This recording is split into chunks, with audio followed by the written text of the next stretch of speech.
స్వరమే విన్నా, నీ మమతే కన్నా ప్రియమైన నా యేసయ్యా.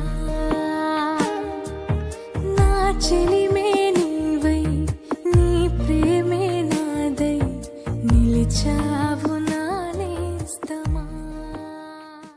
Praise the Lord. హల్లెలూయా. మన ప్రభువును రక్షకుడైన యేసుక్రీస్తు శక్తి కలిగిన నామంలో ఈ ఉదయకాల శుభాకాంక్షలు. ఈరోజు దేవుని వాక్యము, దుఃఖపడు వారు ధన్యులు, వారు ఓదార్చబడుదురు. మత్తయి సువార్త 5వ అధ్యాయము 4వ వచనం. ప్రియులారా, మనకి అతి విచారకరంగా అనిపించిన రోజులే అతి శ్రేష్టమైన రోజులు. మనం మొహం నిండా చిరునవ్వులతో వసంతకాలపు పుష్పాలు నిండిన మైదానాల్లో గంతులేస్తూ పరిగెత్తే రోజుల్లో హృదయానికి మాత్రం ఏమీ మేలు జరగదు. ఎప్పుడు ఉల్లాసంతో ఉత్సాహంతో ఉండే ఆత్మ జీవితపు లోతుల్ని తరచి చూడదు. అలాంటి స్థితిలో ఉండాల్సిన ఆనందం, సంతృప్తి ఉన్నాయి, కానీ హృదయం మాత్రం ఎదగదు. ఔన్నత్యాన్ని, లోతైన అనుభవాలను తరచి చూడవలసిన మన ప్రవృత్తి మాత్రం ఏ అభివృద్ధి లేకుండా అలానే ఉండిపోతుంది. జీవితం కొవ్వొత్తిలాగా గుడ్డిగా వెలిగి చివరి దాకా కాలిపోతుంది. దానికి నిజమైన సంతోషపు దగదగలు ఉండవు. ఆత్మీయ అభివృద్ధి, ఆనందము, ఆశీర్వాదాలు మనం పొందుకోవాలంటే దుఃఖ దినాలను దాటుకుంటూ పోవాల్సిందే. యోబు బూడిదలో కూర్చొని తనకి వాటిల్లిన శ్రమ గురించి హృదయాన్ని క్షీణింపజేసుకుంటూ ఉన్నప్పుడు ఆత్మీయ లోతుల్ని అర్థం చేసుకోగలిగాడు.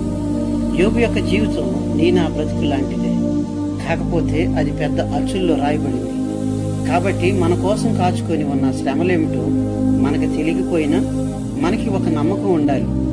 యోబు తనను చుట్టుముట్టిన నికృష్ట స్థితిలో పోరాడిన రోజులే ఆయన్ని మనం మాటి మాటికి గుర్తు చేసుకునేలా చేస్తాయి. ఆ శ్రమలు యోబుకి రాకపోయినట్లయితే ఆయన పేరు జీవగ్రంథంలో రాయబడేది కాదేమో. అలానే మనం పెరుగులాడుతూ గడిపిన రోజులు, దారి తెన్ను తెలియక కొట్టిమిట్టాడిన రోజులే మన జీవితాల్లో అతి ప్రాముఖ్యమైన రోజులని గుర్తు చేసుకోవాలి. దుఃఖపడివారు ధన్యులు. చలికాలపు సుదీర్ఘమైన రాత్రుల అంధకారంలోనే చుక్కలు కాంతివంతంగా ప్రకాశిస్తాయి. కొన్ని కొండపూలు మనం ఎక్కలేని ఉన్నత శిఖరాలపైనే వింత రంగులతో విరబోస్తాయి. బాధ అనే గానుగులోని దేవుని వాగ్దానాన్ని చిక్కటి ద్రాక్షరసం బయటికి వస్తుంది. చింతాక్రాంతుడైన యేసు తత్వం ఎలాంటిదో దుఃఖాలను రుచి చూసిన వాడికే అర్థమవుతుంది. కాబట్టి ప్రేమించులారా, మన యొక్క జీవితంలో సూర్యకాంతి ప్రవేశించడం లేదు, కానీ ఇప్పుడున్న మబ్బు పట్టిన స్థితిలో కూడా మనందరికీ తెలియని మేలు ఒకటి ఉన్నదనేది అర్థం చేసుకోవాలి. ఎందుకంటే కొంతకాలం ఎండలు కాస్తాయి, నేలంతా ఎండిపోయి ఎడార్లా తయారవుతుందేమో, కానీ దేవుడికి అంతా తెలుసు. సూర్యుడు, మబ్బులు ఆయన చేతుల్లోనే ఉంటాయి. ఆయన కావలసినప్పుడు సంతోషాన్ని, ఆనందాన్ని, సంతోషకరమైన వాన జల్లును కూడా ఇవ్వగలిగే శక్తి ఆయన దగ్గర ఉన్నది. కాబట్టి ఆయన మీద మనం భరోసా పెట్టుకొని మనం ముందుకు వెళ్తే మన దుఃఖ దినములన్నీ కూడా సమాప్తం చేసి సంతోషము, ఆనందంతో మనందరినీ కూడా ఆశీర్వదించగలుగుతారు. అటు కృప దేవుడు మనందరికీ దయచేయను గాక. ఆమేన్. తల ఉంచినట్లయితే ప్రార్థన చేసుకుందాం. మమ్మల్ని మిక్కిలిగా ప్రేమించిన యేసయ్య, మీకు వందనాలు. ఇంతవరకు ప్రభా, మీరు ఎక్కడి నీళ్ళలో మమ్మల్ని అందరినీ భద్రపరిచి కాపాడి సంరక్షించి నడిపించారు. అందుని బట్టి మీకు స్తుతులు, మీ స్తోత్రాలు చెల్లిస్తూ ఉన్నాం.